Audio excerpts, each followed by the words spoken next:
Policy change हो सकती है जी, अगर जो जागरूक है, आदमी को नॉलेज है अपने अधिकार की।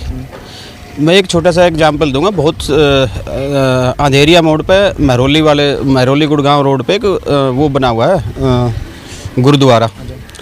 और कभी बहुत पहले ये यहाँ पे वहाँ पर भी ग्रामीण परिवेश है, वहाँ पे भी कुछ लोग आए थे जो कि सिख समाज से आए थे।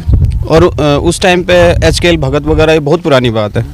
जब वो बना था वो गुरुद्वारा, वो सिर्फ संख्या बल पे बना था। वहाँ पे हज़ारों सिख समाज से लोग आके और उन्होंने अपनी मांग की थी, बोले कि हमारे कोई पुरखे थे यहाँ पे, उनका यहाँ पे गुरुद्वारा होना चाहिए। और वो 2 दिन में, वो कोई पॉलिसी नहीं थी, 2 दिन में वहाँ पे गुरुद्वारा की परमिशन हो गई थी। खुद अधिकारी आए थे, बोला जी आप स्टार्ट करो। देखिए दोस्तों, जो फैक्ट्री एरिया का मुद्दा है या जो सरकार गलत नीतियाँ लेके आती है, ऐसा नहीं है कि गांव में जागरूकता नहीं है। कुछ नौजवान भी सामने आए हैं, राय जानते हैं कि जवान जो सर्कल है उसमें चल क्या रहा है, राय बताएंगे। राम राम भाई साहब। राम राम भाई। नाम क्या साहब आपका? भाई रोहित शरावत। कौन से काम तो हो? बक्करवाड़ा। अच्छा शहरावत जी, आपके पास में फैक्ट्री एरिया आ गया, पहले तो उसके बारे में राय बताओ आपकी क्या है। 300 किले में अगर लगभग फैक्ट्री आऊँगी, आपके काम में कोई राय शुमारी नहीं हुई है, सिर्फ एक अखबार में दे दिया कि भाई LG साहब ने घोषित कर दिया ये फैक्ट्री एरिया होगा। तो आपने बताओ नुकसान है कि फ़ायदा है? देखो, फैक्ट्री एरिया का तो नुकसान तो सबसे पहले आज दिल्ली की स्थिति इतनी ख़राब है कि 365 दिन में 300 दिन से ज़्यादा तो पॉल्यूशन ही रहता है। हवा इतनी ख़राब है, और जब अक्टूबर, नवंबर, दिसंबर, जनवरी का जब महीना आता है तो लोगों को, बुज़ुर्गों को तो मरने की हालत दिल्ली में हो जाती है। तो अगर उस स्थिति में भी हम फैक्ट्रियाँ दिल्ली देहात में ला रहे हैं, और दिल्ली देहात में आज फैक्ट्रियों से ज़्यादा भी, फैक्ट्री भी चलो एक उद्योग है, वो भी दिल्ली में, देश में होना चाहिए, हमारा उसका विरोध नहीं है। पर कोई पार्क, कोई बड़ा स्टेडियम, कोई बड़ी यूनिवर्सिटी ये दिल्ली देहात में खोलनी चाहिए, जिससे कि हमारे बच्चे खेले। हमारे लोकल बच्चे जो हैं वो खेलों में, उनकी रुचि पहलवानी में, हॉकी में, क्रिकेट में बड़ी ज़्यादा रहती है। तो उनकी रुचि है, अगर उनको जगह प्रोवाइड गवर्नमेंट की तरफ से होगी, कोई स्टेडियम होगा, तो उसमें अपनी प्रैक्टिस करेंगे और आगे देश का नाम करेंगे। दिचाऊ गाँव कितनी दूर आपके गाँव से? दिचाऊ गाँव हमारे गाँव से 3-4 किलोमीटर दूर है। 3-4 किलोमीटर है ना, पास ही है। हाँ।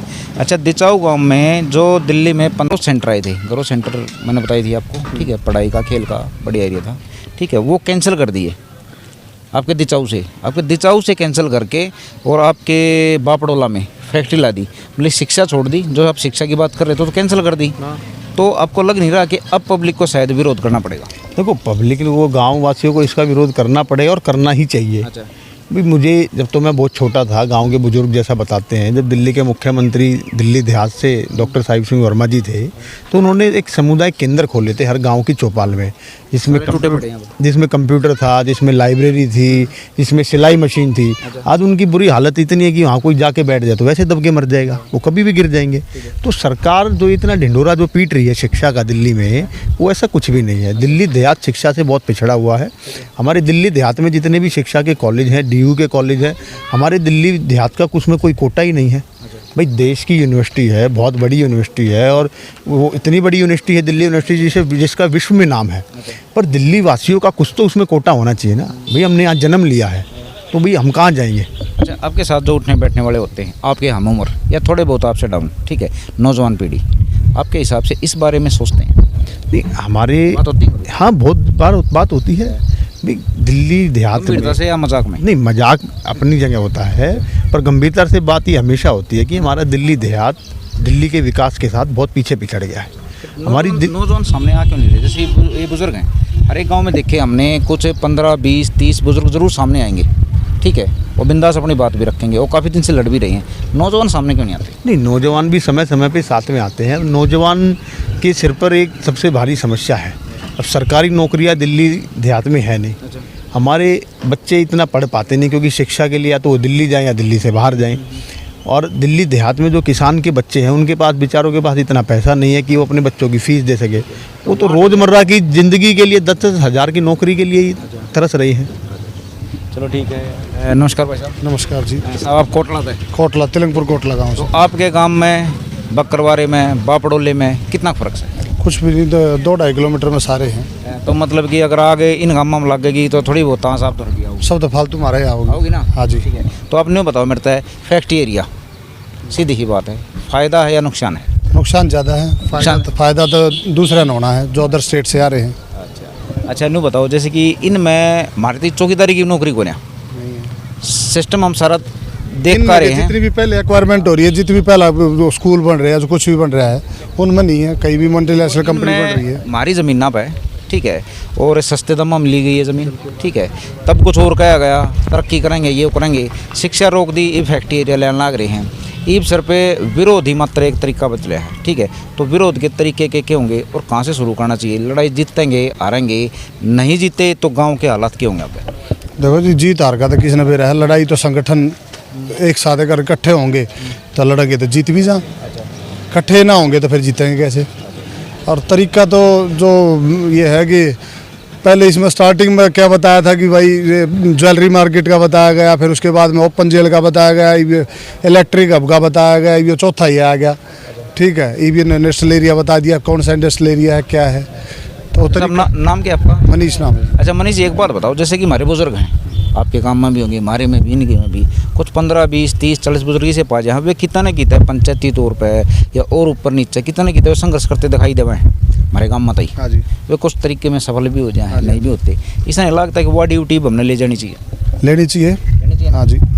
तो जैसे कि आप तो आखिरी सवाल करूँ, जो नौजवान आपने देखते हो, भाई बूढ़े कमाएंगे तो मैंने कोई बूढ़ा बैंडा होता है, अब तो कम नौजवान तो सही। तो आप तीनों नौजवान ने बताओ मैसेज क्या होगा पब्लिक के लिए, जो नौजवान है?